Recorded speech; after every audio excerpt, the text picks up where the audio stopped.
আসসালামু আলাইকুম। ২০১৮ সালে mental institute of mental health একটি গবেষণা পরিচালনা করে। সেখানে দেখা যায় যে বাংলাদেশের পূর্ণবয়স্ক মানুষের মধ্যে প্রায় ১৭% মানুষ কোনো না কোনো মানসিক স্বাস্থ্য সমস্যায় ভুগছে। এটা যদি আমরা সংখ্যায় বিবেচনা করি তাহলে বলা যায় প্রায় ৩ থেকে ৩.৫ কোটি মানুষের মানসিক স্বাস্থ্য সেবা দরকার। এই গবেষণাটি তো ২০১৮ সালের। আমরা যদি বর্তমানের প্রেক্ষিতে এটাকে চিন্তা করি তাহলে বাংলাদেশের রাজনৈতিক অস্থিরতা, অর্থনৈতিক মন্দা এবং বেকারত্বের হার যেভাবে বৃদ্ধি পাচ্ছে তাতে এই সংখ্যাটি যে দিন, দিন বাড়ছে তা বলাই যায়। তাই আজ আমরা এই পডকাস্টে কথা বলব মানসিক স্বাস্থ্য সমস্যা নিয়ে, মানসিক স্বাস্থ্য কি? মানসিক স্বাস্থ্যসেবা কেন দরকার? বাংলাদেশের মানুষ কেন মানসিক স্বাস্থ্যসেবা সম্পর্কে সচেতন না এবং কিভাবে সচেতন করা যায় তার সবকিছু নিয়েই। আজ আমাদের সাথে গেস্ট হিসেবে আছে আফসানা আক্তার আঁখি। সংক্ষেপে তার পরিচয় বলতে গেলে তিনি একজন ক্লিনিক্যাল সাইকোলজিস্ট। আমরা আলোচনা করতে, করতে তার পরিচয় বিস্তারিত জানতে পারবো। আসসালামু আলাইকুম। কেমন আছেন? ওয়ালাইকুম আসসালাম। আলহামদুলিল্লাহ ভালো আছি। আপনি কেমন আছেন? এই তো আলহামদুলিল্লাহ ভালো। আম আপনার কাছে ১ম এই আমরা জানতে চাবো আসলে মানসিক স্বাস্থ্য সম্পর্কে মানসিক স্বাস্থ্যটা আসলে কি? আমরা তো সবাই শারীরিক স্বাস্থ্য সম্পর্কে জানি। তবে মানসিক স্বাস্থ্যটা কি এবং এটা শারীরিক স্বাস্থ্য থেকে মানসিক স্বাস্থ্য যে মানুষ পৃথক করে ফেলে, এটার আসলে কারণটাই কি? মানসিক স্বাস্থ্য আসলে একটা আ নরমাল খুবই গোছানো ডেফিনিশন দিয়ে মানুষকে বোঝানোর চেয়ে একটা ব্যাপার হচ্ছে যেটা নরমালি মানুষ বোঝে যে আপনি যেমন চিন্তা করছেন কোন জিনিস ছোট, খুবই ছোট বিষয়। যেমন আপনি রান্না করবেন, সেটা নিয়ে চিন্তা করছেন কি রান্না করবেন। আপনি কারো সাথে কথা বলবেন, আপনি ভাবছেন যে কিভাবে কথা বলবেন। আপনি চলাফেরা করছেন, রাস্তা পার হচ্ছেন, আপনার কোন সময় রাস্তা পার হতে হবে। খুব ক্ষুদ্রাতি ক্ষুদ্র জিনিস কিন্তু আমাদের জীবনের সাথে জড়িত, যেগুলো ছাড়া আসলে আমরা চলতে পারি না। এগুলো সবকিছুই কিন্তু আপনার থিংকিং বা কগনিটিভ অ্যাবিলিটির কারণে আপনার হচ্ছে। তো মানসিক স্বাস্থ্য আসলে শুধুমাত্র যে একটা গদ বাঁধা একটা স্ট্রাকচার দিয়ে যদি বোঝাতে যাওয়া হয়, তাহলে এটা আসলে মনস্তাত্ত্বিক, সামাজিক এবং আবেগীয় সামগ্রিক সুস্থতার একটা সমন্বয়। যেটা আসলে আপনার জ্ঞানকে, আপনার বুদ্ধি বিবেচনাকে, আপনার বোঝার ক্ষমতাকে এবং আপনার সিদ্ধান্ত গ্রহণকে প্রভাবিত করতে পারে। এটা যদি আমি ওয়ার্ল্ড হেলথ অর্গানাইজেশন এর ডেফিনিশন এ বলতে চাই, তাহলে এটা এমন একটা অবস্থা যেখানে আসলে ব্যক্তি তার ক্ষমতাটা উপলব্ধি করতে পারে এবং জীবনের যেকোনো চাপ মোকাবেলা করতে পারে এবং নিজেকে সে ফলপ্রসূ করতে পারে। বা ফুলি, যদি আমি নরমালি বলি, এটা একটা ফুলি ফাংশনিং পার্সোনালিটি এবং যেটা সবকিছুর আসলে হারমোনি। হ্যাঁ, খুবই সুন্দর বলছেন। আসলে মানসিক স্বাস্থ্যসেবা আমাদের কেন দরকার? মানসিক স্বাস্থ্য ডেফিনিশন থেকেই কিন্তু আমরা বুঝতে পারছি যে আসলে জিনিসটা কেন দরকার। একেবারে গোড়া থেকে যদি আমি বলি, মানসিক স্বাস্থ্য নিয়ে আসলে মানুষের যেই ধারণাটা, আমাদের কিন্তু স্বাস্থ্য ২ ধরনের। শারীরিক স্বাস্থ্য আর মানসিক স্বাস্থ্য। এই ২ টার সমন্বয়ে কিন্তু আমাদের একটা যেটা মৌলিক অধিকার, সেই মৌলিক অধিকারের ভিতরে যে চিকিৎসাটা আছে, শারীরিক স্বাস্থ্যসেবা এবং মানসিক স্বাস্থ্যসেবা কিন্তু সমন্বয়ে সেটা আসলে গঠিত। কিন্তু যেখানে শারীরিক স্বাস্থ্য সম্পর্কে মানুষ অনেক বেশি সচেতন। হ্যাঁ? কোনো কিছু ধরেন ছোট কোনো রোগ হলো, মানুষ কিন্তু ডাক্তারের কাছে দৌড়ায়। যে আমার শারীরিক কোনো সমস্যা হয়েছে। কিন্তু শারীরিক স্বাস্থ্যই কিন্তু সব নয়। মানসিক স্বাস্থ্য এবং শারীরিক স্বাস্থ্যের সমন্বয়ে কিন্তু একটা সুস্থ মানুষ। তো হুম, হুম। মানসিক স্বাস্থ্য যদি একটা ছোটবেলা থেকে আমি ধরি, একটা বাচ্চা জন্ম নিচ্ছে। শুধুমাত্র জন্ম নেয় না, জন্মের আগে যখন সে মায়ের গর্ভে থাকে, তখন থেকেই কিন্তু মানসিক স্বাস্থ্যের একটা বিকাশ সেখান থেকে শুরু হয়। তারপর সে জন্ম নিবে, সে কিভাবে বড় হচ্ছে। একটা বাচ্চা কিন্তু হওয়ার পরেই সে সবকিছু ওয়ার্ল্ড সম্পর্কে জানে না বা কিভাবে তার আ দৈনিক দৈনিক জীবনে কিভাবে তাকে চলতে হবে, কিভাবে তার চিন্তা ভাবনা করতে হবে সেগুলো কিন্তু জানে না। সে বিভিন্নভাবে এক্সপেরিয়েন্স করে। তার বাবা-মা তাকে এক্সপেরিয়েন্স করায় তার সারাউন্ডিংস, এনভায়রনমেন্ট থেকে সে শেখে। দেন সে কিন্তু আস্তে, আস্তে গ্রো করে। তো যদি আমি ফার্স্ট এর থেকে বলতে চাই যে মানুষ সবচেয়ে বেশি আমি ১ম এই বললাম যে শারীরিক স্বাস্থ্য সম্পর্কে অনেক কনসার্ন। এখন শারীরিক স্বাস্থ্য সম্পর্কে কনসার্ন এখান থেকে দেখা যায় যে মানসিক স্বাস্থ্য সমস্যার কারণে কিন্তু শারীরিক বিভিন্ন ধরনের রোগ দেখা দিচ্ছে। যেমন আপনি দেখবেন অ্যাপোলো হসপিটালের একটা প্রতিবেদন আছে যেটা জাতীয় স্বাস্থ্য ২০২৪ আ নামে একটি প্রতিবেদন। সেখানে হুম, দেখা হুম। গেছে যে ২ থেকে ৩% ৩ গুণ ডায়াবেটিসের ঝুঁকি কিন্তু বাড়ায় দীর্ঘস্থায়ী স্ট্রেস এবং দুর্বল মানসিক স্বাস্থ্য। হুম, হুম, হুম। তার মানে এই যে লং টার্ম একটা স্ট্রেস যেটাকে মানুষ আসলে কিছুই মনে করছে না। অনেক সময় মনে করছে যে আচ্ছা ঠিক আছে এটা তো জীবনেরই অংশ। চলতে থাকছে। সে স্যাটিসফাইড না বা সে আসলে সে কাজটা করতে চাচ্ছে না। তারপরে সে সেটা চালিয়ে যাচ্ছে এবং স্ট্রেস নিয়ে। একটা পর্যায়ে যেয়ে কিন্তু ডায়াবেটিস হচ্ছে। হ্যাঁ? এখন আমরা যদি শারীরিক এটা স্বাস্থ্য ছাড়াও যদি বিভিন্ন ধরনের ক্রনিক ডিসঅর্ডার যদি দেখি যেমন অ্যাজমা, হ্যাঁ, হ্যাঁ, হাইপারটেনশন, হ্যাঁ। তারপরে করোনারি হার্ট ডিজিজ যেগুলো, এগুলো কিন্তু অ্যান্ড সবই কিন্তু ইভেন মানসিক মাইগ্রেন, স্বাস্থ্যের সাথে রিলেটেড। Even migraine. মাইগ্রেনও কিন্তু হ্যাঁ, একটা মাইগ্রেন। মানসিক মানসিক ক্রনিক পেইন যেটা হেডেক রিলেটেড ডিসঅর্ডার যেটা আসলে হ্যাঁ, হ্যাঁ। আমরা ওইভাবে কনসিডারই করছি না। তো ফার্স্ট অফ অল মানসিক স্বাস্থ্য কেন দরকার? শারীরিক স্বাস্থ্যের দিকেও যদি আপনি কনসার্ন করেন, তবে আপনার মানসিক স্বাস্থ্য সেবা দরকার বা আপনার মানসিকভাবে সুস্থ থাকা দরকার। আপনার শারীরিক স্বাস্থ্যকে যদি আপনি সুস্থ রাখতে চান। তাছাড়া সবচেয়ে এখন অ্যালার্মিং একটা বিষয় আমি আসলে বলতে চাই, যেটা হচ্ছে ইনফার্টিলিটি। আপনি জানেনই যে মেয়েদের আসলে বিভিন্ন ধরনের স্টিগমা এবং বিভিন্ন ধরনের আ সামাজিক একটা প্রেশার যাই হোক, যেটার কারণে মেয়েরা কিন্তু অনেক বেশি সাপ্রেসড এবং দীর্ঘস্থায়ী একটা স্ট্রেসে ভোগে। এবং সমস্ত ধরনের গবেষণায় আপনি দেখবেন যে মেয়েদের কিন্তু বেশি এই জিনিসটা উঠে আসছে যে মেয়েরা এই লং টার্ম স্ট্রেসে ভোগে এবং সাপ্রেশন এ ভোগে যেটার কারণে আ আর এটা নিয়ে কেউ কনসার্ন না। খুব বেশি একটা কনসার্ন না। লাইক এরকম সবাই মনে করে যে না মেয়েরা ধৈর্যশীল থাকবে, পেশেন্স থাকবে, কাম থাকবে, চুপচাপ থাকবে। এটাই কিন্তু আমরা মানে ন্যাচার হিসেবে বাংলাদেশে মেয়েদের একটা বৈশিষ্ট্য হিসেবে আমরা ধরে নেই যে মেয়েরা হ্যাঁ, হ্যাঁ, সবসময় সবকিছু সহ্য করে নিবে। তারা অ্যাডজাস্ট করে নিবে। আর ছেলেরা হলো সবসময় একটু অ্যাগ্রেসিভ থাকবে বা যেকোনো হ্যাঁ, কিছু হ্যাঁ। তারা হলো প্রকাশ করতে পারবে। এই ব্যাপারটা তো আমাদের সমাজ থেকে অনেকটা ধরে নেওয়া হয়। হ্যাঁ, হ্যাঁ। স্টিগমা তৈরি হয়ে যায়। যার কারণে দেখা যায় মেয়েরা এই ধরনের স্ট্রেসে ইভেন এখনকার সমাজে এখন তো সবাই অনেক উন্নত। চারিদিকে চলাফেরা যাই হোক সবকিছুতে মেয়েরা স্ট্রেসও নিচ্ছে। হুম? সেক্ষেত্রে দেখা যায় যে তাদের ওই সাপোর্টটা না দিয়ে তাদের অনেক কিছু স্ট্রাগল করে যেতে হচ্ছে। হুম? স্ট্রেসের ভিতর দিয়ে যেতে হচ্ছে।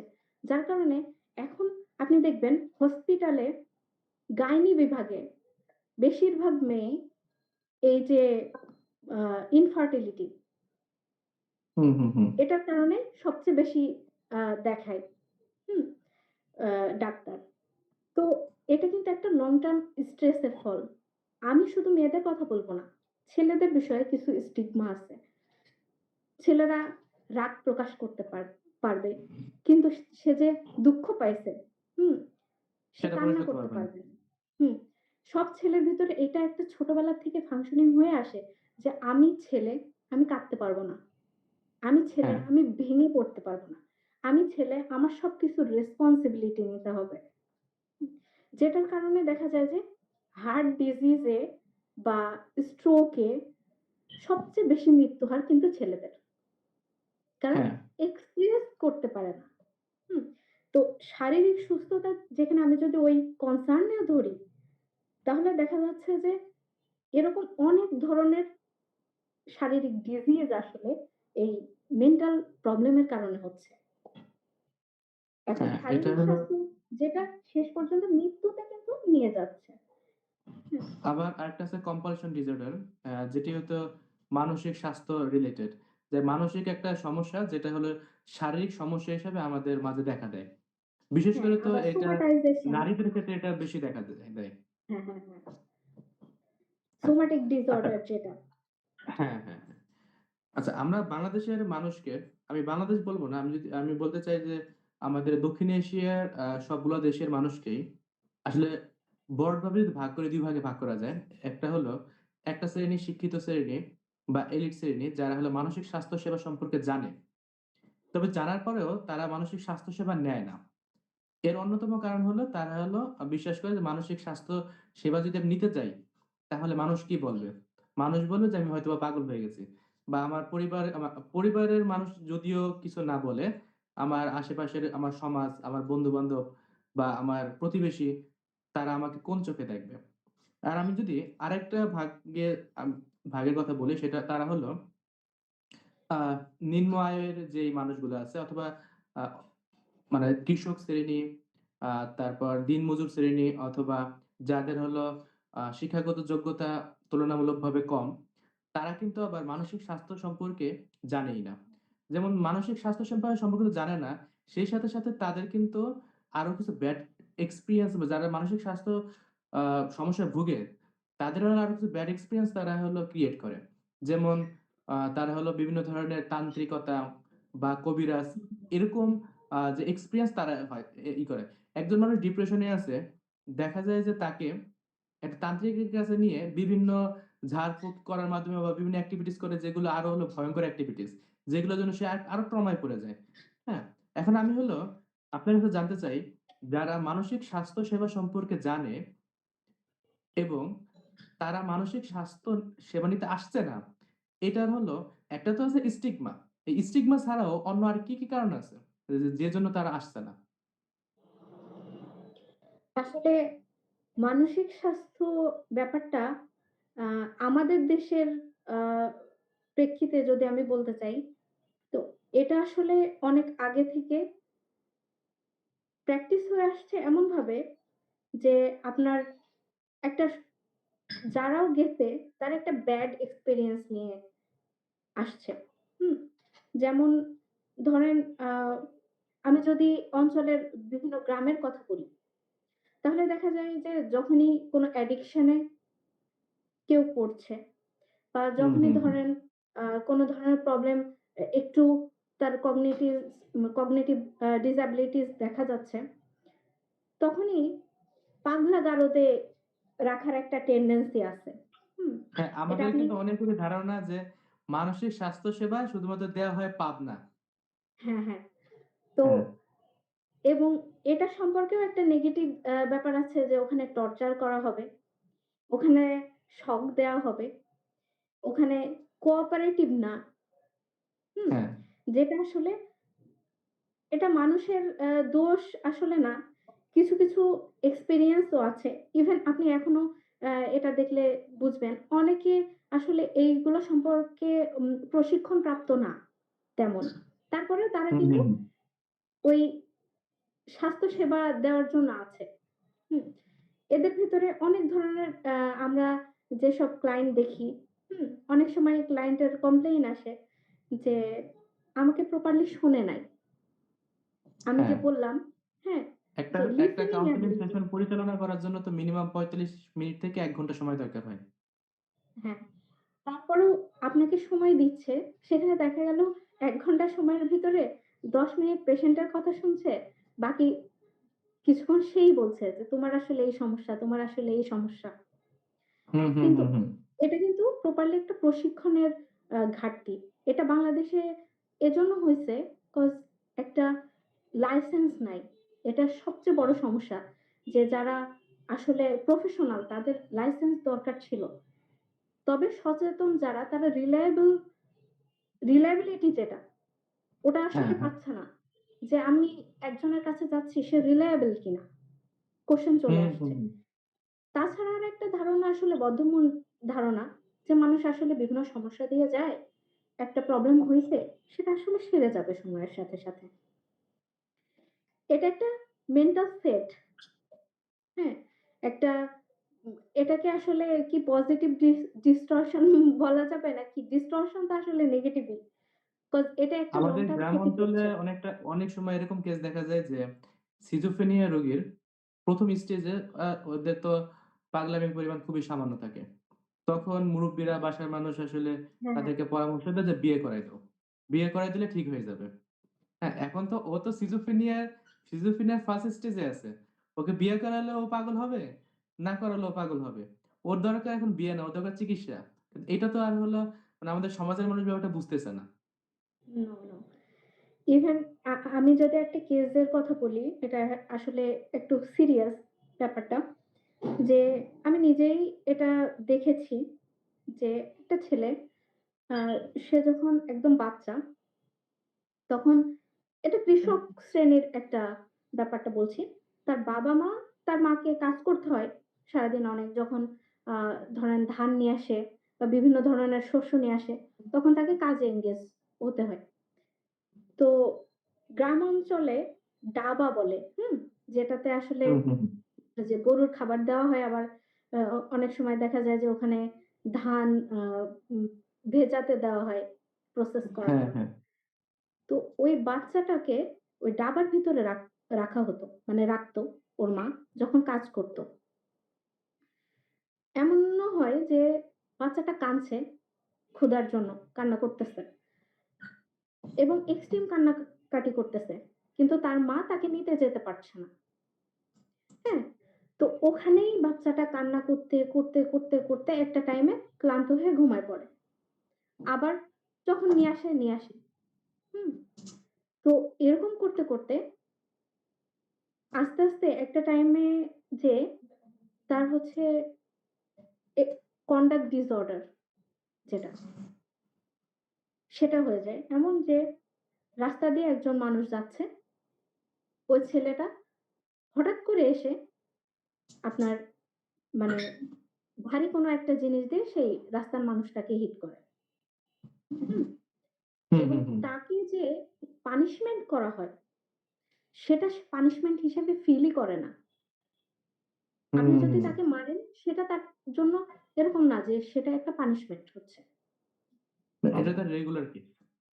হ্যাঁ, ব্যাপারটা হচ্ছে ছোটবেলা থেকেই সে এক্সপেরিয়েন্স করে আসছে যে আসলে আমাকে দেয়া হবে না বা আমার যে নিডটা সেটা আসলে ফুলফিল হচ্ছে না। সো একটা টাইমে হ্যাঁ, আমি হ্যাঁ। পানিশমেন্ট পাচ্ছি।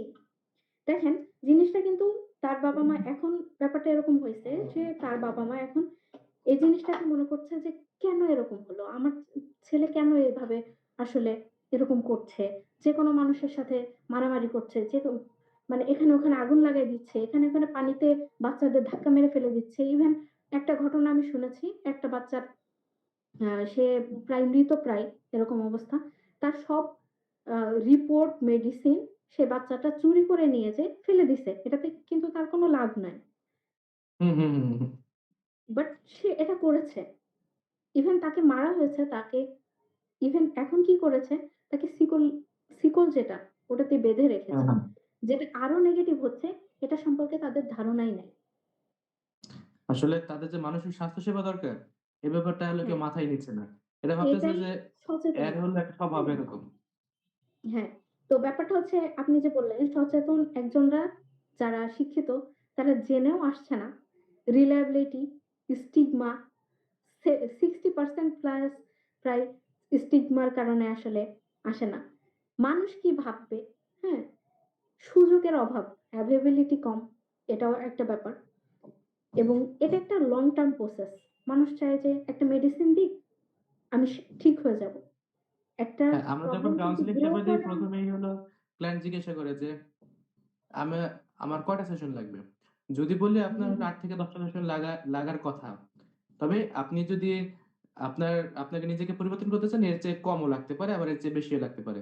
তখনই তারা বলে, "এত লাগবে কেন? আপনি ডাক্তারের কাছে গেলে তো আমার এত সেশন নেয় না।" মানে তাদের হলো এরকম একটা ধারণা হয়ে গেছে। আবার হলো এসেই বলে যে, "ভাই আমাকে এরকম ওষুধ দেন যাতে আমি ২ দিনেই সুস্থ হয়ে যাই।" হ্যাঁ, মানে মানুষের এটা এই হলো টেনডেন্সি একটা ক্রিয়েট হয়ে ধারণা হয়ে গেছে। গিয়েছে আসলে। হ্যাঁ, ইভেন এখন ব্যাপারটা এরকম হচ্ছে সে সাইকিয়াট্রিস্ট এর কাছে যাবে নাকি ক্লিনিক্যাল সাইকোলজিস্ট এর কাছে যাবে। হুম?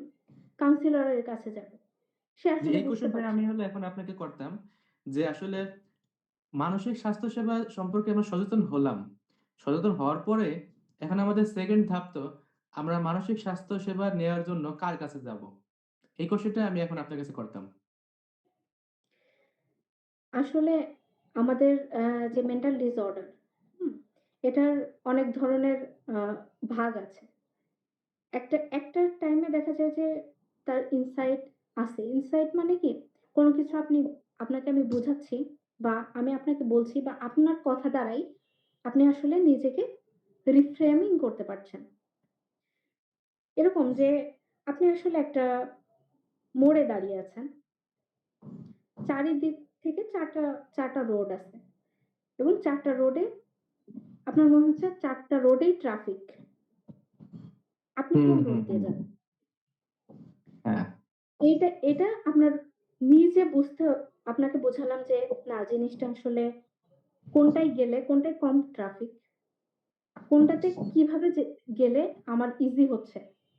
আপনি বুঝতে হ্যাঁ। পারলেন যে না, ওই রোডে আমি যেতে পারবো। এর আগে আপনি কি বুঝতেই পারছিলেন না। আপনার ৪ টা রোডের কোন রোডে যাওয়া প্রয়োজন। এটাকে বলে ইনসাইট আছে আসলে। হুম? সে হুম, আসলে হুম, হুম, বুঝতে হুম। পারে যে আমার কোন রোডে যেতে হবে। কিন্তু হ্যাঁ। অনেক লাইন থাকে যেগুলো আসলে হচ্ছে তাদের হরমোনাল ইমব্যালেন্স এবং নিউরোট্রান্সমিটার এর যে ডিসরেগুলেশন, হুম? এবং ব্রেইন ফাংশনিং এর বিভিন্ন ধরনের প্রবলেম থাকে। যেটা নিউরোকেমিক্যাল ইমব্যালেন্সেস ঘটে। যেটা আসলে যতক্ষণ না মেডিসিন দেওয়া হয়, ততক্ষণ সে স্টেবল হয় না। এবং সে একজনের কাছ থেকে শুনবে বা একটা পর্যায়ে এসে তাকে থেরাপি দেওয়া হবে, সেই প্রসেস পর্যন্ত সে আসলে আসতে পারে না। তো সেক্ষেত্রে দেখা যায় মেডিসিন একেবারেই ম্যান্ডেটরি এবং অনেক সময় দেখা যায় যে আ ক্লায়েন্টের রেগুলার লাইফ এ ইমব্যালেন্স হয়ে গেছে। যেমন সে ঘুমাইতেই পারছে না একেবারেই। ধরেন ৭ দিন ৮ দিন পর্যন্ত সে ঘুমাচ্ছে না। হ্যাঁ? খাওয়া-দাওয়া একেবারে করছে না। যেমন বুলিমিয়া নার্ভোসাতে যেটা হয় যে খাবার খেয়ে বমি হয়ে যাচ্ছে। তো যেসব ব্যাপারে আসলে মেডিসিন একেবারেই জরুরি। তার বডিকে আসলে ওই ব্যালেন্স স্টেট এ নিয়ে আসার জন্য। বডিকে। That is one physiological and one psychological. তো হুম, হুম, হুম। ফিজিওলজিক্যাল অ্যাসপেক্ট এ যেটা মেন্টালি এফেক্ট করছে এবং বডিকে স্টেবিলিটি আনতে হবে। সেখানে আপনার অবশ্যই সাইকিয়াট্রিস্ট এর কাছে যেতে হবে। এবং তারা অবশ্যই আপনাকে কিছু মেডিসিন প্রেসক্রাইব করবে, যেটার মাধ্যমে আপনার আসলে সেই স্টেটে আপনি আসতে পারবেন, যে স্টেটে আপনার বডি স্টেবল হবে কিছুটা। এরপর আপনার যে প্রবলেমটা বডি পর্যন্ত চলে আসছে, হুম? এটা কিন্তু আপনার মেন্টাল ফাংশনিং এ একটা প্রবলেম। যেটা হ্যাঁ, অ্যারন টি হ্যাঁ। বেকের মতে কগনিটিভ ডিসটরশন। বিভিন্ন ধরনের ডিসটরশন আ আবার আ এর কারণে দেখা যায় যে তার এইটা ফিজিক্যালি একটা সময় এফেক্ট করে। আর সবচেয়ে হাস্যকর বিষয় যতক্ষণ না আমাদের ফিজিক্যালি এফেক্ট করে আমরা আসলে ডাক্তারের শরণাপন্ন হতে চাই না। হুম? হ্যাঁ, হ্যাঁ। যে তো আর মেক্সিমাম ক্ষেত্রে দেখা যায় যে যারা আমাদের কাছে যারা আসে, ক্লায়েন্ট আসে, তারা হলো মেক্সিমামই থাকে ডাক্তার তাকে রেফার করছে যে আপনি একজন সাইকোলজিস্ট দেখান। হ্যাঁ, তখন হ্যাঁ। তারা আসে। তার আগে তারা ভাবেই না যে আমার মানসিক স্বাস্থ্য সেবা দরকার। ইয়েস, অনেক সময় ইয়েস। এরকম দেখা যায় যে মানে আইসা এরকম বলে যে, "আসলে আমার তো প্রচন্ড মাথা ব্যথা। এখন ডাক্তার আপনার কাছে পাঠালো কেন? আপনি তো কোনো ওষুধ দিলেন না। আমাকে কিছু ওষুধ দেন। ওষুধ না দিলে আমি ভালো হবো কিভাবে?" অথবা আমি দিন হলো আমি দেখা গেছে যে একটা চিন্তা নিয়ে আমি হলো দিনের পর দিন আমি পড়ে আছি। এইজন্য আমার চিন্তা বন্ধ করার জন্য আপনি কি দিতেছেন এগুলা? কি বাড়ি কাজ দিতেছেন? আপনি আমাকে ওষুধ দেন। মানে ব্যাপারটা হলো এরকমই হয়। জি। আর ইভেন এই যে একটা স্টাক হয়ে থাকা, যেটার কারণে দেখা যায় যে ডিরেক্ট যে ফার্স্ট এ ক্লিনিক্যাল সাইকোলজিস্ট এর কাছে আসবে, সেটা খুব কম মানুষই আসে আপনি যেরকম বললেন। তো বেসিক্যালি আপনার রেগুলার লাইফ এ আসলে ব্যাপারটা যে আপনার মানসিক সমস্যা হচ্ছে, যার জন্য আপনি দায়ী। হুম? এখন আপনি আ এটাও একটা কজ যেটা কারণে আসলে আসে না যে আমাকে জাজ করবে। হুম? অথবা আমি হয়তো কোনোভাবে নিজে দায়ী এবং আমি ওখানে যাবো, সে আসলে আমি যেটা এক্সপেরিয়েন্স করছি, আ কাউন্সিলর তো এক্সপেরিয়েন্স করে নাই। সাইকোলজিস্ট তো এক্সপেরিয়েন্স করে নাই। আমার কথা কি সে বুঝবে? আমার পয়েন্ট অফ ভিউ হ্যাঁ, কি সে বুঝবে? হুম? তো there is lot of questions, হ্যাঁ? যেগুলা তাদের মাইন্ডে ঘুরতে থাকে। তো বেসিক্যালি প্রবলেম তো সবার হয়। একজন আবার সাইকোলজিস্ট পরিবারের মানুষের তো এরকম একটা ধারণা থাকে যে হ্যাঁ, সাইকোলজিস্ট এর কাছে গেলে তারা তো কথাই বলবে। হুম, আমরা তো তোকে কথা বলে বুঝাচ্ছি। তা আমার কথা তোরা তুই বুঝতেছিস না। তোকে সাইকোলজিস্ট এর কাছে যাওয়া লাগবে কেন? সে তো তোর হ্যাঁ, ওষুধ দিতেছে না। সে হুম, তো আমার মতোই বুঝাচ্ছে। এই ব্যাপারটা তারা মানে বুঝতে পারে না যে হুম। এটাও টক থেরাপি জিনিসটা যে বা একটা টক থেরাপির ভ্রান্ত ক্ষেত্রে যে ধারণা।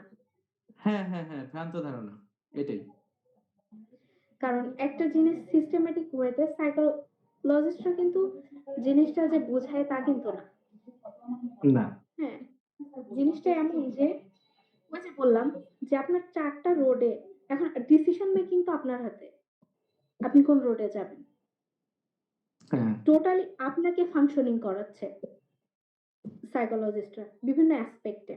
যেগুলো আসলে প্রপার আ যেটা আপনি ফ্যামিলি মেম্বারদের কাছ থেকে নিতে পারেন, ফ্রেন্ডসদের কাছ থেকে নিতে পারেন সেটা হচ্ছে গাইডেন্স।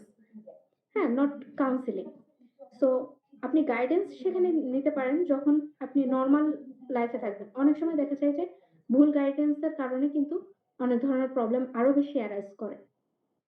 দেন হ্যাঁ, হ্যাঁ। ট্রাস্ট যে করার সারাউন্ডিং এ সে ট্রাস্টটি কিন্তু ভেঙে যায়। হুম? তো অনেকের ভিতরে দেখা যায় যে গাইডেন্স, অ্যাডভাইস আর কাউন্সেলিং এই ব্যাপারটা হলো অনেকের কাছে ক্লিয়ার না। Clear yes. কারণ সাইকোলজিস্টরা আসলে কি করে এটাই অনেকে জানে না। যে আমি কেন সাইকোলজিস্টের কাছে যাব? আমি কেন সাইকিয়াট্রিস্টের কাছে যাব না? হুম, হুম, হুম। তো দেখা যায় যে ক্লিনিক্যাল সাইকোলজিস্টের কাছে তখনই আসবে যখন ওটা মেন্টালি থাকবে টোটালি। অ্যান্ড ফিজিক্যালি এফেক্ট করবে ওকে ফাইন বাট সেটা সাইকোথেরাপির দ্বারা আমরা রিকভার করতে পারব। বডিলি ফ্লুইড এর বা বা যেকোনো আ বডিলি যে ইমব্যালেন্স গুলা এগুলা তখন দেখা যাবে যে থেরাপির মাধ্যমে রিকভার পসিবল। এটা আপনি ক্লায়েন্ট যদি সাইকিয়াট্রিস্ট এর কাছে যায়, তো তবে সাইকিয়াট্রিস্ট যদি দেখে যে এই প্রবলেমটা আসলে সাইকোলজিস্ট ডিল করবে, তখন সাইকোলজিস্ট এর কাছে রেফার করবে। সাইকোলজিস্ট যদি দেখে যে এটা আসলে সাইকিয়াট্রিস্ট এর কেস, তখন কিন্তু সে সাইকিয়াট্রিস্ট এর কাছে রেফার করবে। হুম। আ আপনি খুবই সুন্দরভাবে বলেছেন। আসলে দেখেন আমরা যদি এভাবে দেখি যে বাংলাদেশের যে মানসিক স্বাস্থ্য সেবাদানকারী ব্যক্তি, প্রতিষ্ঠান বা সংস্থা এর কিন্তু প্রচন্ড লেভেলের অভাব রয়েছে। যেমন একটি গবেষণায় দেখা গেছে যে বাংলাদেশের প্রায় ১০,০০০ মানুষের জন্য মাত্র ৩ জন স্বাস্থ্য সেবাদানকারী সাইকোলজিস্ট, সাইকিয়াট্রিস্ট, সোশ্যাল ওয়ার্কার এবং সমাজকর্মী আ নিয়োজিত আছে। এটা কিন্তু একটা দেশের জন্য অত্যন্ত অ্যালার্মিং বিষয়। আর এটা কিন্তু মোটেই কিন্তু একটা এত বড় একটা জনসংখ্যার মানসিক স্বাস্থ্য নিয়ে কাজ করার মতো পর্যাপ্ত পরিমাণ না। তাহলে আপনার কাছে এখন আমরা জানতে চাই কিভাবে এই অভাবটা পূরণ করা যায়? কিভাবে আমরা হলো মানসিক স্বাস্থ্যটা একদম সবার কাছে যারা জানে তাদেরকে আরো সচেতন করে মানসিক স্বাস্থ্য সেবা নেওয়ার জন্য উদ্বুদ্ধ করা এবং যারা জানে না তাদেরকে আমরা কিভাবে এই ব্যাপারটা আরো ভালোভাবে জানাতে পারি? আসলে আ মানসিক স্বাস্থ্য সেবা আ দানকারী যারা উম আ কাউন্সিলর বলেন, ক্লিনিক্যাল সাইকোলজিস্ট, সাইকিয়াট্রিস্ট এখানে একটা পর্যায়ে বাংলাদেশের মতো একটা দেশে দেখা যায় যে যেখানে আসলে শারীরিক বিভিন্ন চাহিদি চাহিদাই আপনার পূরণ করা টাফ হয়ে যাচ্ছিল। বা বিভিন্ন ধরনের ups and downs যেগুলো আসছে। তো যার কারণে আম মানসিক স্বাস্থ্যর দিকে মানুষের আ ফোকাসই আসলে খুব কম গিয়েছে। হ্যাঁ? এগুলা চাহিদা পূরণ করার পর আসলে মানসিক স্বাস্থ্য পর্যন্ত যাবে। এ পর্যন্ত আসলে যাওয়ারই একটা ভিতরে একটা ব্যারিয়ার্স ছিলই। বড় ধরনের ব্যারিয়ার্স ছিল এটা যে বিভিন্ন ধরনের চাহিদা, মৌলিক অধিকার আসলে এনশিওর করতে, করতে বিভিন্ন রাজনৈতিক প্রেক্ষাপট বলেন, সামাজিক প্রেক্ষাপট বলেন, ভৌগোলিক বিভিন্ন দুর্যোগ বলেন, সবকিছুর কারণে দেখা যায় যে একটা আ এরা আসলে উন্নয়নশীল হতেই বেশ একটু যে মানসিক স্বাস্থ্যের দিকে আসলে ফোকাস করবে কখন এরকম। তারপরে আরেকটা বিষয় হচ্ছে এডুকেশন এর ব্যাপারটা। যে জিপিএ ৫, হ্যাঁ? জিপিএ ৫ পাবে, সায়েন্স পড়বে, ডাক্তার এবং ইঞ্জিনিয়ার হবে।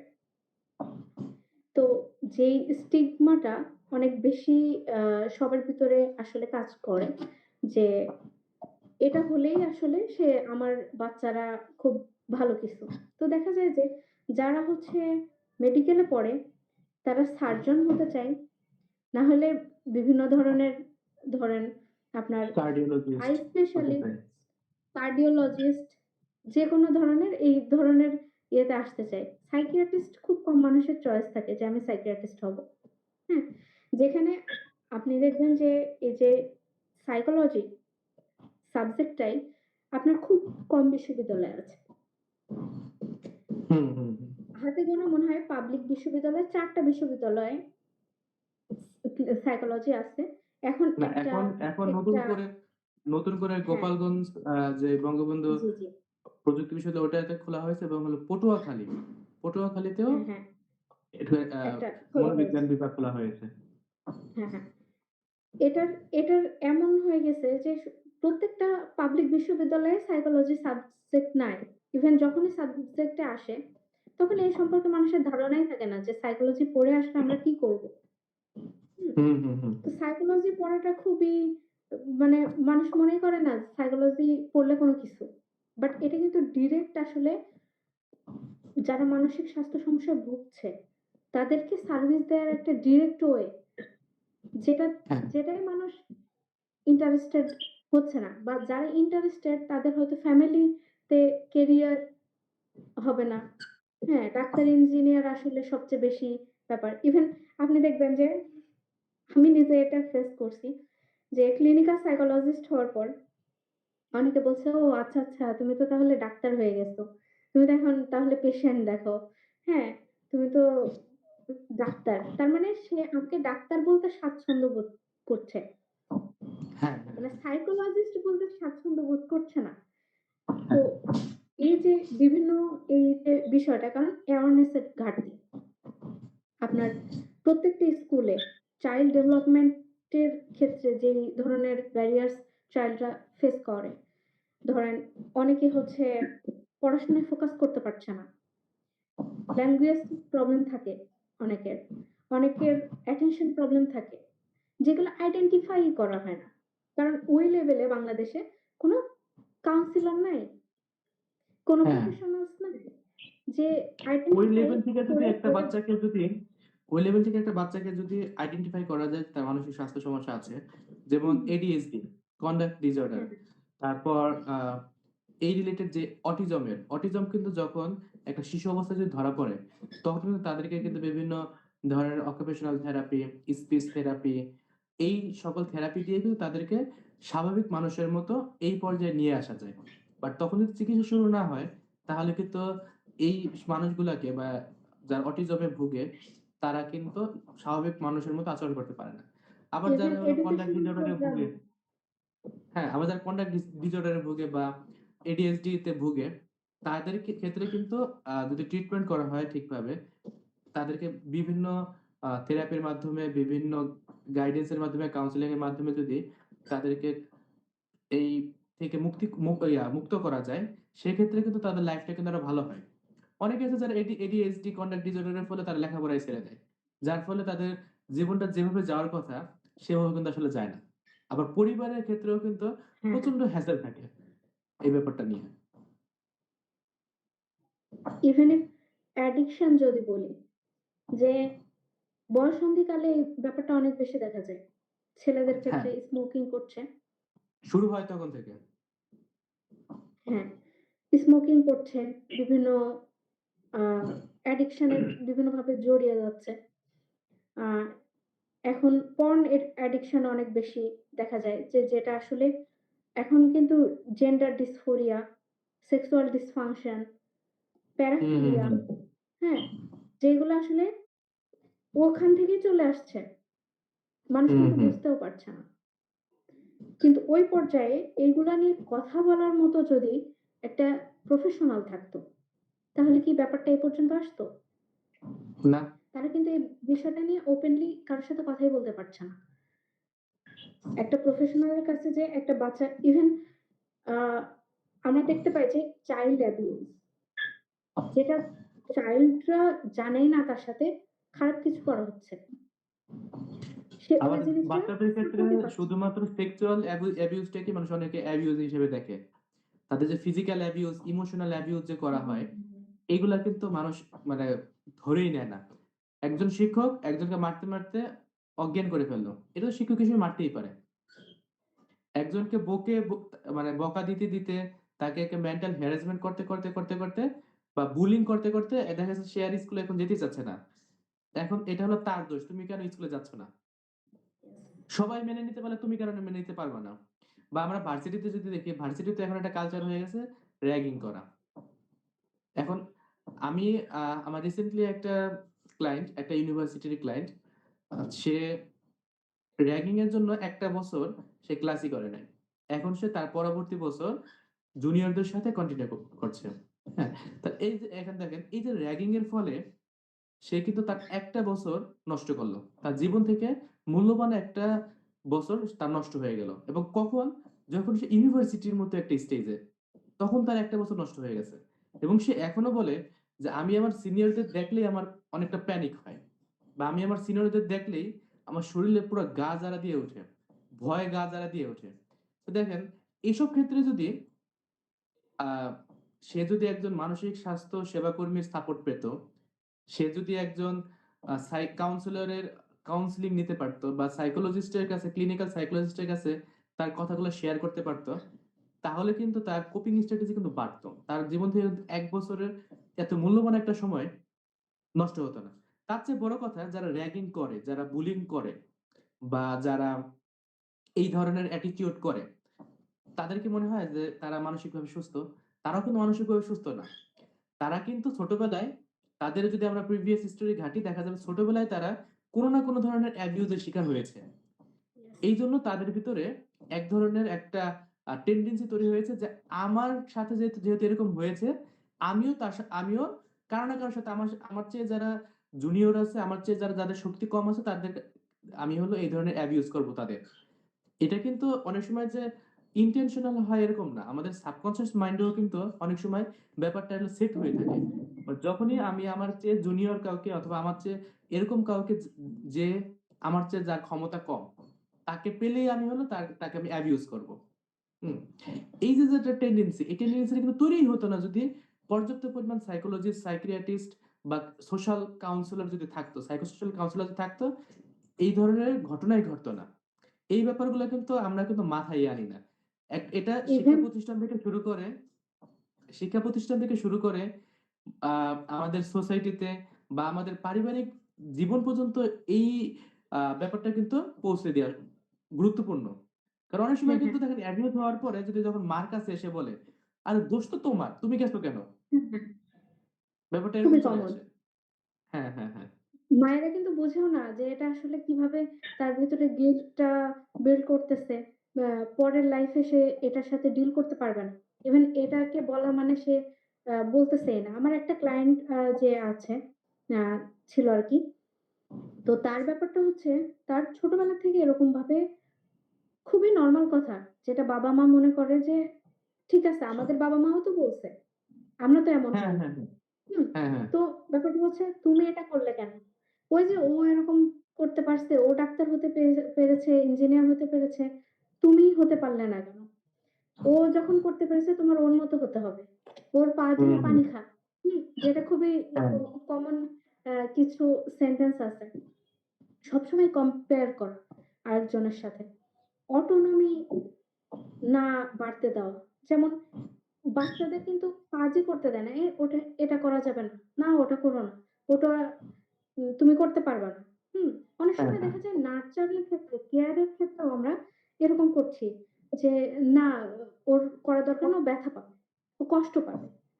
ঠিক আছে? যেটার কারণে সে অটোনমি তার বাড়তেছে না। তো আমার ক্লায়েন্টের ব্যাপারটা এরকম হইছে যে এরকম হতে এখন তার মাসল কাজ করা বন্ধ করে দিয়েছে। তার হাত পা কাজ করছে না। সে কথা বলতে পারছে না। তার কাছে মনে হয় তার যেমন তার মার কাছে শুনেছে আবেগ দিয়ে জীবন চলে না। হুম, হুম, হুম। কিন্তু আসলে মানুষ কিন্তু সেই সবচেয়ে বেশি সুস্থ যে সব ধরনের মুড এক্সপেরিয়েন্স করতে পারে। যে কান্না হ্যাঁ, করতে পারে খুলে, যে হাসতে পারে খুলে, যে কথা বলতে পারে খুলে। হ্যাঁ? কিন্তু ব্যাপারটা হচ্ছে তার ক্ষেত্রে কি হয়েছে আবেগ দিয়ে জীবন চলে না। সবকিছু লজিক্যালি ডিল করতে শিখতে হবে তোমাকে। তুমি কেন কান্না করো? কান্না করতে পারবে না। তুমি কেন রাগ করলে? তুমি খারাপ মেয়ে। ইভেন আপনি যেটা বলছিলেন যে আসলে এখন হচ্ছে কবিরাজ বা এর কাছে ওর কাছে যায়। যেমন সে এইভাবে মাসল তার কাজ করে না। তার বমি হয়। যখনই খাবার-দাবার খাইতে পারে না। কারণ সে অনেক বেশি বুলিং এর শিকার হওয়ার কারণে ফিজিক্যালি বিষয়টা অনেক কনসিয়াস সে। যে আমাকে ফিট হতে হবে। এখন হুম, মোটা হুম, হওয়া হুম, যাবে না। হ্যাঁ? হুম, বা হুম, আমি অতিরিক্ত চিকন। আমার এখন কিভাবে আমি অ্যাট্রাকটিভ হব? হ্যাঁ? আবার বোরখা পরার টেনডেন্সি যেটা সে নরমালি ছিল না। সে এখন হুম, হুম, হুম। এজন্য না সে ধার্মিক। এজন্য সে চায় না যে মানুষ দেখে তাকে অ্যাট্রাকটিভ না ফিল করুক। হ্যাঁ, সে হ্যাঁ, যখনই অ্যাট্রাকটিভ দেখায় তখনই মানুষের সামনে যায়। তাছাড়া সে মুখ ঢেকে যায়। তো দেখেন হ্যাঁ, খুবই নরমাল বিষয়। এখন তার বাবা-মার টেনডেন্সি এটা হয়ে গেছে যে তুমি চাও না জন্য তুমি সুস্থ হচ্ছ না। তুমি যদি হ্যাঁ, চাইতে তাহলে তুমি সুস্থ হতে। এখন চাওয়াটা এখন সেটাও কিন্তু তার ভিতরে গিল্টি। এখন সবকিছু তার গিল্ট যে আমি আসলে সবকিছুর জন্য দায়ী। এখন তার একটা নরমাল ওয়ার্ড এ সে তার লাইফটাকে যদি সে বর্ণনা করে তাহলে ব্যাপারটা এরকম হয়েছে যে আমার মনে হয় আমি লুকিয়ে যাই। দেখেন ব্যাপারটা কেমন? কত যে ভয়ংকর একটা সে সেন্টেন্স। হ্যাঁ, কত ভয়ংকর একটা সেন্টেন্স যেটা সে বলে কিন্তু অন্য কেউ আসলে ক্যাচই করে না। যে সে লুকিয়ে হুম, যেতে হুম, চায় হুম। মানে কি? সে চায় না সারাউন্ডিংস এর এই প্রেশার সে আর নিতে পারছে না।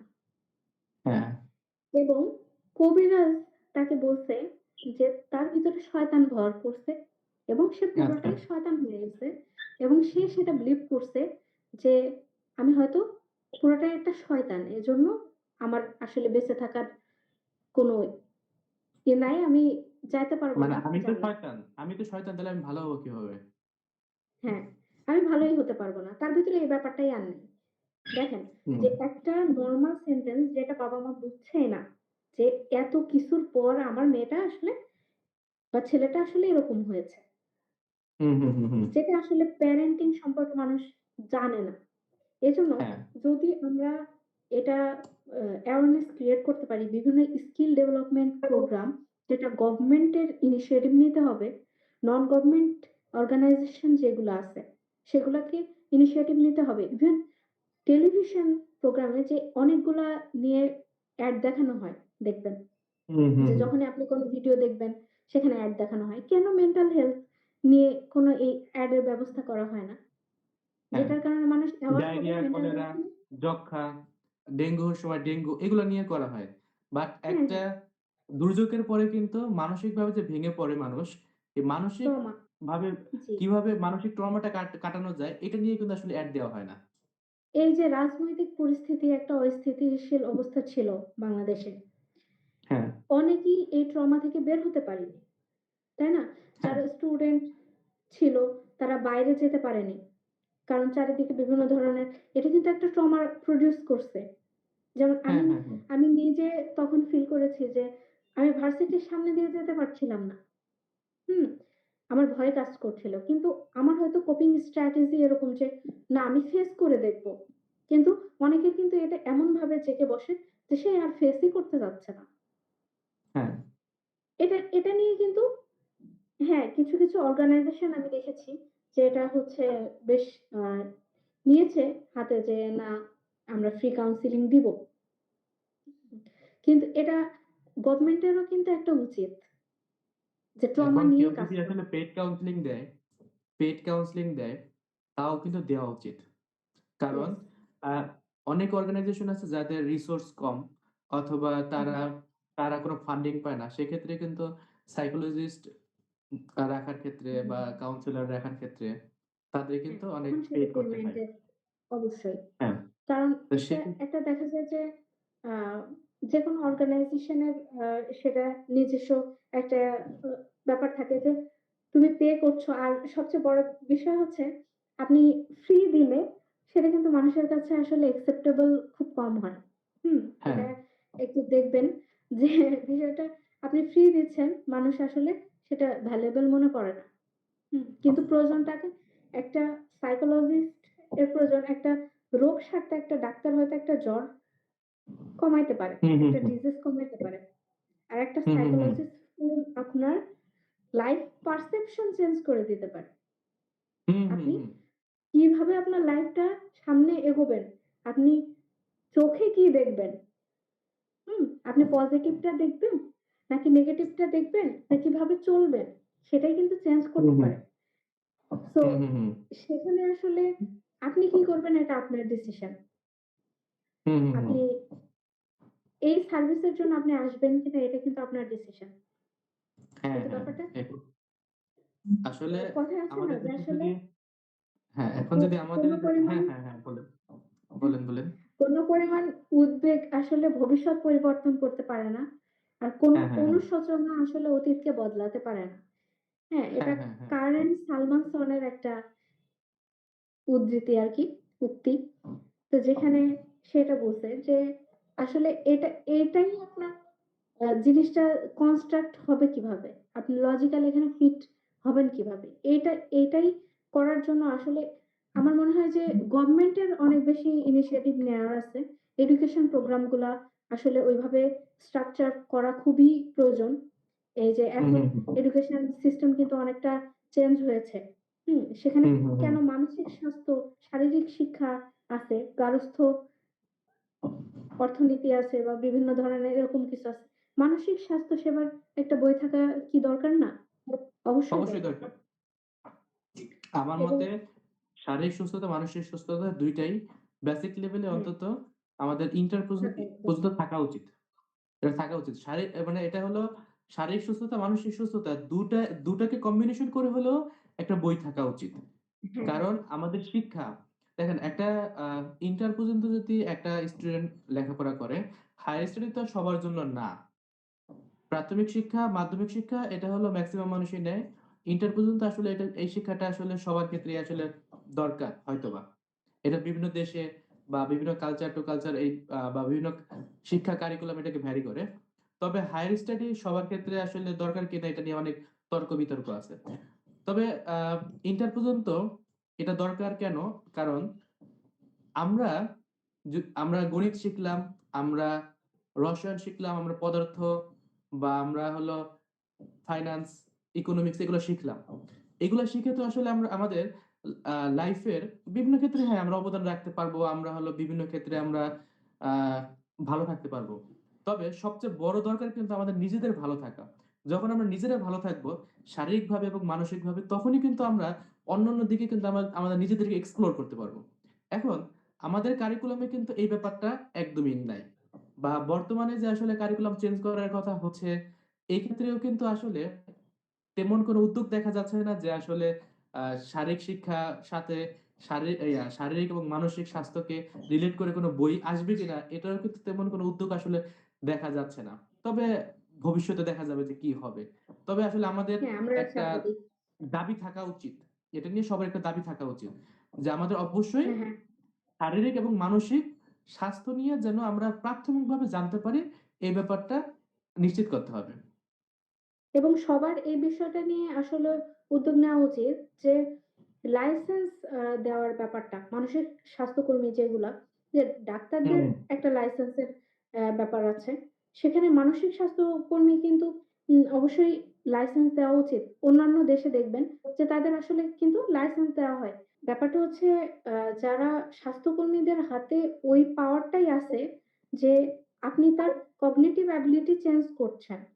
এখন একজন যে উইক ওই পয়েন্টে, আপনি এমন একটা কথা বললেন একজন প্রফেশনাল হিসেবে যেটা আসলে তার লাইফকে চেঞ্জ করে দিল। কারণ সে তো ওইটাই পিক করবে, আপনি যেটা বললেন। এখন আপনাকে বুঝে বলতে হবে বা আপনাকে প্রপার একটা ট্রেনিং, প্রপার একটা আপনার প্রফেশনাল অ্যাসপেক্ট এ আপনাকে কমিউনিকেট করতে হবে। যেটা আসলে যারা প্রফেশনাল না বা যারা দেখা যায় যে খুব কম জ্ঞান এই সম্পর্কে, তারা কিন্তু ওইভাবে জিনিসটা অ্যাপ্রোচ করে না। এবং দেখা যায় যে এমন কথা তখন চলে আসে বা এমনভাবে তার স্কিল গুলার ঘাটতি থেকে যায়, যখন যে সেই তারই এই স্বাস্থ্য সেবার প্রতি মানসিক স্বাস্থ্য সেবার প্রতি তার একটা মিসট্রাস্ট তৈরি হয় যে আসলে এটা আসলে সুস্থ না। কারণ পাগলও হয়ে হুম, যেতে হুম, পারে। হুম। এমনও নজির আছে পাগল হয়ে যায়, সুইসাইড করে ফেলে। রাইট? তো দেখা যায় যে একটা লাইসেন্স দিলে কিছু সেখানে কিছু উম আ গাইডলাইনস থাকবে যে এরকম হয়ে তারপরে তুমি আ একজন প্রফেশনাল হতে পারবে। তো যেটা নিয়ে আসলে আ কোনো উদ্যোগই নেওয়া হচ্ছে না বা এটা নিয়ে আসলে কাজটা এগোচ্ছেই না। হ্যাঁ? যেটা খুবই বেশি উম আ প্রবলেম আসলে বাংলাদেশের অ্যাসপেক্ট এ। তবে আমার ক্ষেত্রে কিন্তু মনে হয় আমরা যদি আসলে এখন প্রচুর পরিমাণ সাইকোলজিস্ট তৈরি করতে চাই, সেটা আসলে আমাদের খুব সময় সাপেক্ষ একটা ব্যাপার। হ্যাঁ, হ্যাঁ। আপনি বলেন যে খুব কম ইউনিভার্সিটিতে সাইকোলজি নিয়ে পড়ানো হয়। বা যারা হলো আ এমবিবিএস করার পরে সাইকিয়াট্রি ডিপার্টমেন্টে যে এমডি করে বা সাইকিয়াট্রিস্ট হুম, হয়, তারাও কিন্তু যদি আসে, এটা যদি আমরা পরিমাণে বাড়াইও, সেক্ষেত্রে কিন্তু দেখা যায় সারা বাংলাদেশে ৩০০-৪০০ র বেশি সাইকোলজিস্ট আমার মনে হয় না যে এই প্রফেশনে প্রতি বছর আসলে আ ঢুকে বা হুম, ঢুকানো সম্ভব। সেক্ষেত্রে কিন্তু আসলে সাইকোলজিস্ট বৃদ্ধি করে প্রপার যে অ্যাওয়ারনেস টা আসলে ক্রিয়েট করা আমাদের সম্ভব হয় না। হুম। তাই আসলে আপনি আমাদের যদি এখনকার অ্যাসপেক্ট থেকে বলেন, তাহলে এটা আসলে মানে অনেক লং টার্ম মানে অনেক পরে লং যেয়ে টার্ম আসলে ব্যাপার। এই জিনিসটা হ্যাঁ, আজ থেকে দেখা হুম, ১৫ বছর ২০ বছর পরে যেয়ে হয়তোবা এই সমস্যাটার সমাধান হতে পারে। তবে আমাদের রিসেন্টলি একটা সমস্যার সমাধান মনে হয় আমরা করতে পারি। যেমন হলো এইটা অনেকটা হলো গাছের মতো। যেমন হুম, গাছের গুঁড়ি একটা, মানসিক স্বাস্থ্য সেবা অ্যাওয়ারনেস। বাট এটা আস্তে, আস্তে ডালপালা ছড়াবে। হুম, হুম, যেমন আমরা কিন্তু যেমন ধরেন সাইকোলজিস্ট একটা থানা লেভেলে তারা যদি একটা অ্যাওয়ারনেস ক্রিয়েট করে। হুম, থানা লেভেলে যে ওখানে যারা হলো নেতৃত্ব স্থানীয় ব্যক্তিত্ব আছে বা ব্যক্তি আছে তাদেরকে নিয়ে যদি মানসিক স্বাস্থ্য সেবা সম্পর্কে যদি অ্যাওয়ারনেস ক্রিয়েট করে তাদেরকে দিয়ে এবং তাদেরকে যদি কিছু বেসিক ট্রেনিং শিখানো হয় বা বেসিক ট্রেনিং দেওয়া হয়, সেক্ষেত্রে কিন্তু তারা আবার তারা তাদের এলাকাতে এই অ্যাওয়ারনেস টা তারা ক্রিয়েট করতে পারবে। হ্যাঁ, যেমন ক্যাম্পেইন করতে পারবে। হ্যাঁ, স্থানীয় চেয়ারম্যানকে ইনভলভ যদি করা হয়, মসজিদের ইমাম সাহেবকে যদি আ ইনভলভ করা হয় বা মুয়াজ্জিমকে যদি ইনভলভ করা হয়, স্কুলের শিক্ষকদের ইনভলভ করা হয়। মানে যারা হলো আসলে সমাজের উপর একটা ইমপ্যাক্ট রাখে। তাদেরকে যদি ইনভলভ করা হয়, তাহলে কিন্তু তারা কিন্তু সমাজের সাথে সরাসরি কানেক্টেড থাকে। যেমন শিক্ষকদের নিয়ে যদি এই ক্যাম্পেইন গুলা করানো হয়, শিক্ষকরা কিন্তু সরাসরি বাচ্চাদের সাথে রিলেটেড। হ্যাঁ, হ্যাঁ, হ্যাঁ। মসজিদের ইমাম সাহেবদের নিয়ে যদি মসজিদের ইমামদের নিয়ে যদি এই ট্রেনিং গুলা করানো হয়, তারা কিন্তু প্রত্যেকটা এলাকার মসজিদের যেহেতু তারা হলো থাকে এবং প্রত্যেকটা ঘরের বা প্রত্যেকটা আ সদস্যের সাথে বাড়ির প্রত্যেকটা সদস্যের সাথে তারা হলো ডিরেক্টলি ইনডিরেক্টলি কিন্তু তারা কানেক্টেড থাকে।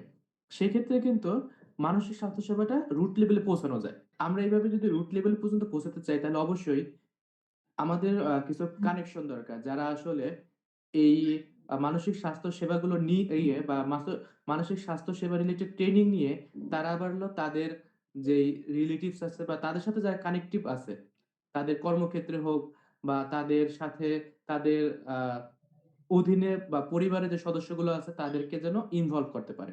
সেক্ষেত্রে দেখা যায় যে আমরা প্রত্যেক পরিবার থেকে যদি এইভাবে যদি অন্তত একজনকে নিয়েও যদি এই মানসিক স্বাস্থ্যসেবা অ্যাওয়ারনেস প্রোগ্রাম করতে পারি, সেক্ষেত্রে কিন্তু একটা পরিবারের সবাই যেকোনো ধরনের মানসিক স্বাস্থ্য সেবার ক্ষেত্রে তারা বুঝতে পারবে। অন্তত তারা বুঝতে পারবে যে না আমাদের মানসিক স্বাস্থ্যসেবা দরকার।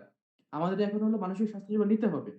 আমাদের যে স্টিগমার ব্যাপারটা যে একজনের মন খারাপ মানেই সেটা ২ দিন পরে ভালো হয়ে যাবে বা একজন হলো পরীক্ষায় ফেল করছে দেখেই তাকে বলতে হবে যে, "তুই একদম খারাপ স্টুডেন্ট, তোকে দিয়ে কিছু হবে না।" এই ধরনের যে কথাগুলা, যেমন আমাদের প্যারেন্টিং স্টাইলে কিন্তু অনেক ভুল আছে। হুম, আমাদের প্যারেন্টিং স্টাইলের ক্ষেত্রে দেখা যায় যে, আমাদের ৪ ধরনের প্যারেন্টিং আছে। ৪ ধরনের প্যারেন্টিং এর মধ্যে যেটা হলো অথরিটেটিভ প্যারেন্টিং। অর্থাৎ বাচ্চাদের কথা বোঝার একটা ক্যাপাবিলিটি দরকার। যে আমার বাচ্চাটা আসলে কি চাচ্ছে এখন? আমার বাচ্চাটাকে একটা ভালো কাজ করার পরে আমি একটা রিওয়ার্ড দেই। যেটা ওকে হলো ভবিষ্যতে অনেক বড় একটা ইফেক্ট ফেলবে ওর উপরে। বা আমি যদি ওকে পানিশমেন্ট দেই, পানিশমেন্ট আমি কেন দিচ্ছি? সেটা আমি বলি ওকে যে, তুমি তোমার এই কাজের জন্য আমি তোমাকে পানিশমেন্ট দিচ্ছি। বা আমি যদি একটা জিনিস যদি ওকে না কিনে দেই, ও চাওয়ার পর না কিনে দেই আমি কেন কিনে দিচ্ছি না? এটার কারণটা কি? সেটা আমি বলি। হ্যাঁ, বাবা-মা হিসেবে এখন আসলে পানিশমেন্ট এর ধরন সম্পর্কেও কিন্তু আসলে অ্যাওয়ারনেস দরকার। যে মানুষ হ্যাঁ, আসলে পানিশমেন্ট পানিশমেন্ট এর ধরন অনুযায়ী ভাবে যে অ্যাওয়ারনেস এই দরকার। কথা বলছি, হয়তো পানিশমেন্ট সম্পর্কে ভাবতে পারে যে আমরা হয়তো পানিশমেন্ট ওই ধরনের পানিশমেন্ট বলছি যে মারা, হুম? বাট পানিশমেন্ট এর ব্যাপারটা কেমন হবে সেটা সম্পর্কে কিন্তু প্যারেন্টস রা জানে না। জানেন না, হ্যাঁ, এইজন্যই যে একজন মা-বাবা হওয়ার আগেই যদি তাকে যদি প্যারেন্টিং শেখানো হয়, হ্যাঁ, হ্যাঁ। আমাদের আমাদের কারিকুলামে যদি এড করা হয় যে প্যারেন্টিং ব্যাপারটা কি? প্যারেন্টিং বলতে হলো আমরা তো বুঝি যে আ সন্তান লালন-পালন করা। বাট প্যারেন্টিং যে আসলে একটা পজিটিভ প্যারেন্টিং আছে, এটা যদি তাদেরকে শিখানো হয়, সেক্ষেত্রে কিন্তু মানসিক স্বাস্থ্য সেবাটা একদম রুট লেভেল পর্যন্ত পৌঁছে যাবে। অনেকটা এরকম হবে যে মানসিক যেই অসুস্থতা, সেটা তৈরিই হবে না একটা সময়। হ্যাঁ, তাই দেখা যায় যে আমাদের হলো এভাবে যদি আমরা কাজ করতে পারি, এজন্য আসলে তো আমরা বললেই তো আসলে আমরা কাজ করতে পারব না। সেক্ষেত্রে দরকার ফান্ডিং দরকার, সরকারের সহায়তা দরকার, বিভিন্ন হুম। ধরনের অর্গানাইজেশনের সহায়তা অর্গানাইজেশন এর দরকার। কোলাবোরেশন দরকার আসলে। কোলাবোরেশন দরকার। এখন আসলে আমরা সবাই যদি ইন্ডিভিজুয়াল ভাবে কাজ করতে চাই, আমরা হয়তোবা আ এ মানে একটা অর্গানাইজেশন ২ টা ৪ টা ৫ টা জেলা হয়তোবা কভার করতে পারবে। বাট একটা হিউজ লেভেলের যে আসলে জনগণ তাদের আসলে কভার করা সম্ভব না। যেমন আসলে আমাদের ৬৪ টা জেলা। আর আমাদের প্রত্যেকটা জেলাতেই কিন্তু হিউজ পরিমাণ মানুষ। হিউজ পরিমাণ পরিবার। আমরা যদি ১৮ কোটি মানুষের কথা চিন্তা করে দেখি, একটা পরিবারে যদি আমরা আ ৬ জন করে মেম্বার ধরি তারপরেও প্রায় হয়ে যায় ৩ কোটি পরিবার। ৩ ৬ ১৮ ৩ কোটি পরিবার। তো ৩ কোটি পরিবারের কাছে মানসিক স্বাস্থ্যসেবা পৌঁছানোর জন্য কিন্তু এটা হিউজ পরিমাণে একটা অ্যাওয়ারনেস ক্রিয়েট করা দরকার।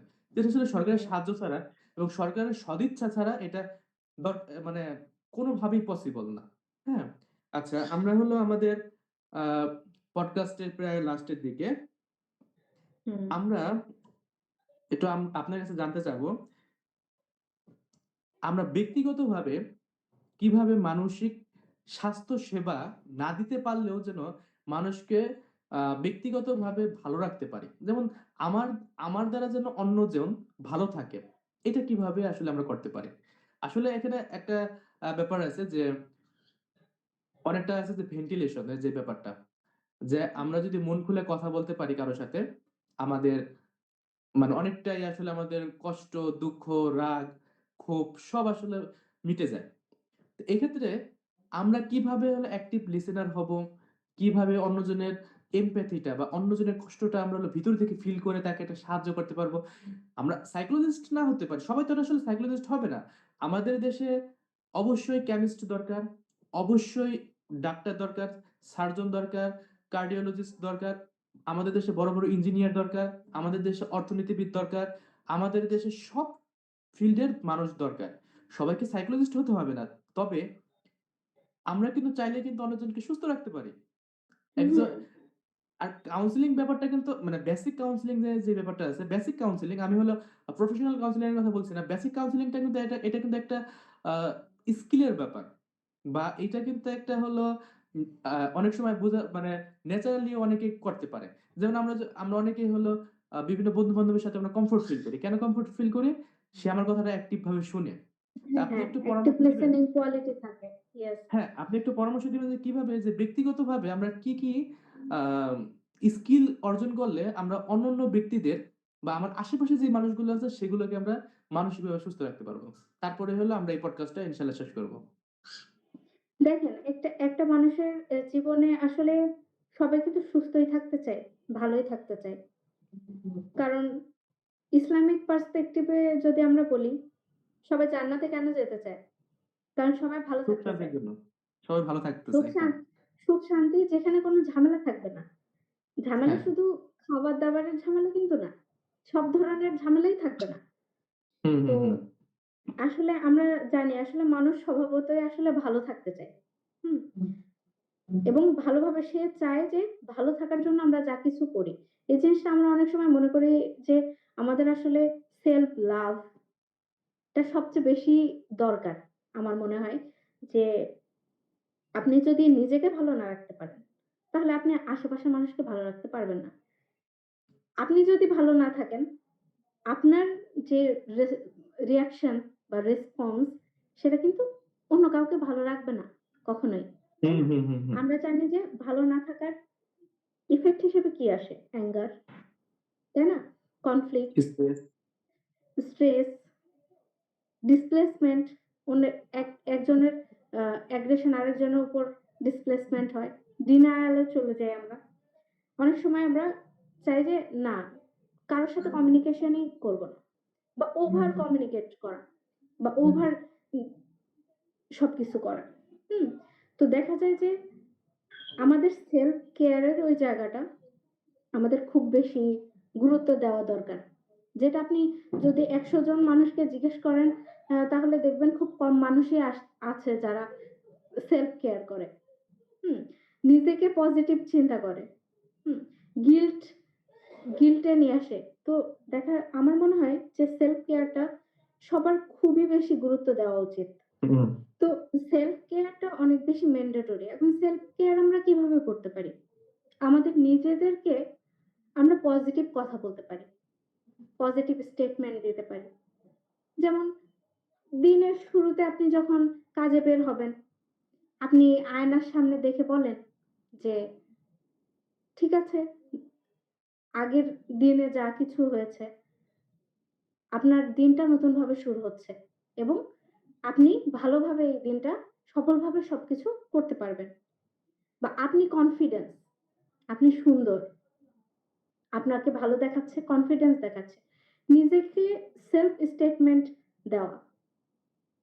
আপনার নিজেকে হাগ করেন, যেটাকে বলা হয় বাটারফ্লাই হাগ। নিজেকে পজিটিভ কথা বলেন।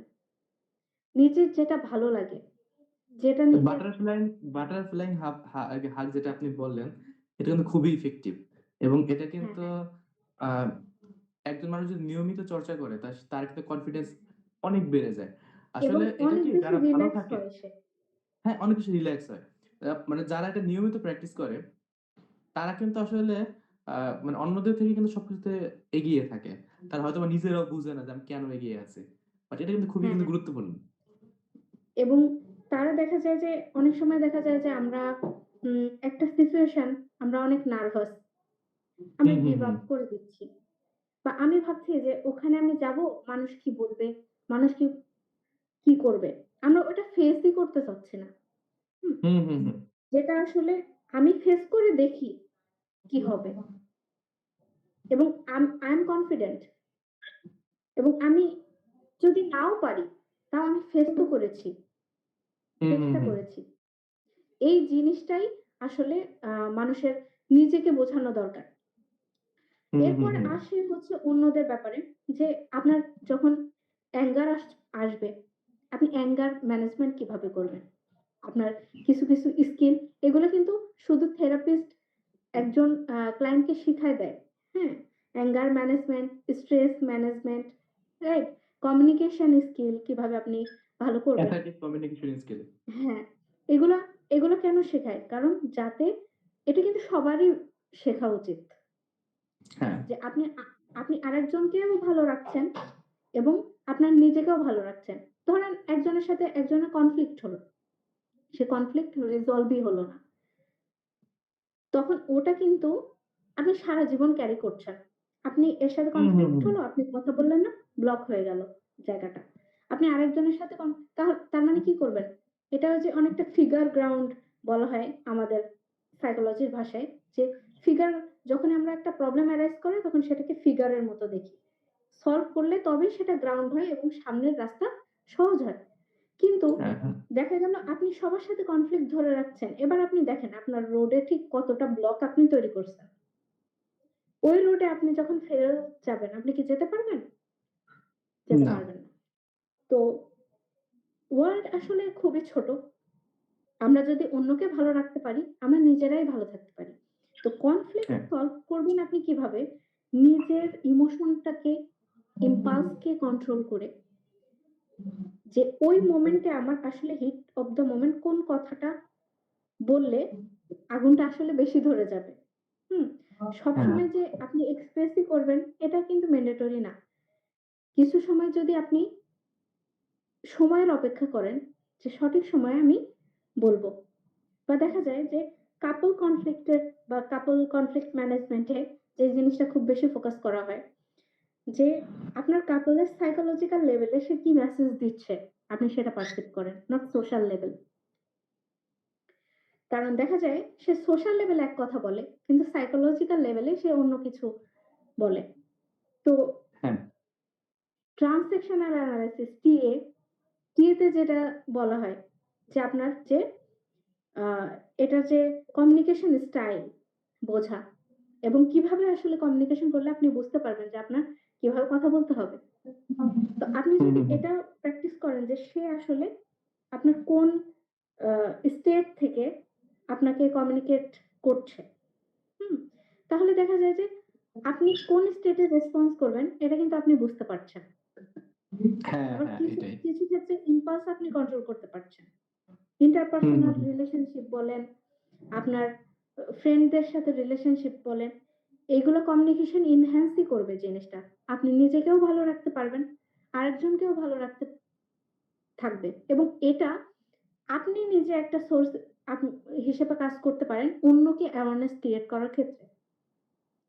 যেমন একটা লাইটের সাথে তুলনা করা যায় যে একটা লাইট আর একটা মিরর। আপনি যদি একটা মিররও হন, লাইট যেখান থেকে আসুক, রিফ্লেক্ট কিন্তু আপনার দ্বারাই হবে, তাই না? যে আপনি একটা মিরর হলেন, আপনার থেকে রিফ্লেক্ট হয়ে আরেকটা মিররে গেল। সেই মিররটা কিন্তু ওই লাইটটা আরেকজনের উপর রিফ্লেক্ট করবে। তো এইভাবে একটা আপনি সামাজিক একটা আ সারাউন্ডিংস তৈরি করতে পারেন যেখানে আপনি সবাইকে ভালো রাখতে পারেন। চেষ্টা করতে মানে পারেন। এখানে বোঝা যায় যে মানে আমি নিজে ভালো থাকবো এবং আমি অন্যকে সবাইকে ভালো ভালো রাখবো। রাখবো। সবাইকে ভালো রাখবো। এর মাধ্যমে আমাদের একটি সুস্থ সমাজ গড়ে ওঠা সম্ভব। আ হ্যাঁ, আপনার আপনার সাথে আজকে অনেক ব্যাপার নিয়ে কথা হলো।